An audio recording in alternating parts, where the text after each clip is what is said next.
ان بچوں کو دیکھا، گلے سے لگایا، ان بچوں کی زلفیں تراشی. قید خانے میں بچے تھے، کون بچوں کو دیکھتا؟ یہ وہ وقت ہوتا ہے جو بچوں کے ناز و نخرے اٹھائے جاتے ہیں. اللہ اللہ، خاندان رسول کے بچے قید خانے میں بسر کر رہے تھے، زلفیں تراشی، ان کے ناخون تراشی، اور اس کے بعد ان کو اپنے ہاتھوں سے کھانا کھلایا، ان کو منہ ہاتھ ان کا دھلا، اس کے بعد کھانا کھلایا. رات کا وقت ایک کمرے میں ان کو سلا دیا کہ شہزادو سو جاؤ، رات کافی ہو گئی. شوہر نہیں آیا، حارث ملعون آیا، حارث ملعون آیا. جناب اس مومنہ نے دیکھا کہ کئی رات میں نصف شب کے بعد حارث ملعون آیا ہے، نصف شب کے قریب آیا ہے، تو کہتی ہے کہ اپنے شوہر سے کہتی یہ کوئی گھر آنے کا وقت کا تمہیں نہیں معلوم، میں صبح سے تلاش کر رہا ہوں، کل سے مسلم کے بچے قید خانے سے غائب ہیں، دروغہ زندان کی خیانت سے اسے تو قتل کر دیا گیا، مسلم کے بچے مل جائیں تو ہم جائیں ابن زیاد سے انعام لے لیں. کہا کہاں اولاد رسول کے پیچھے پڑا ہوا ہے. بہرحال بچے ادھر سو رہے ہیں، وہ لیٹا ہوا ہے.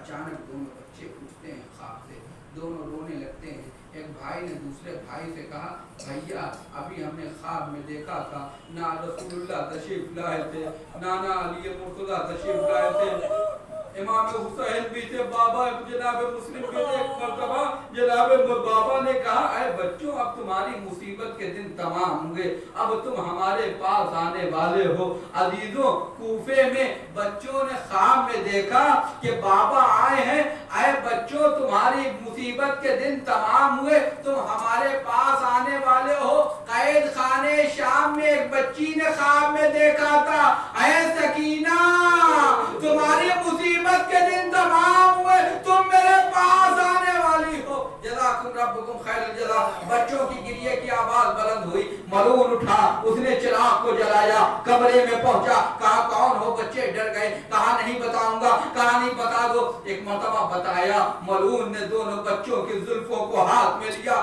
تماچے مارے، لے کے آیا ستون صحنہ میں باندھ دیا ہے.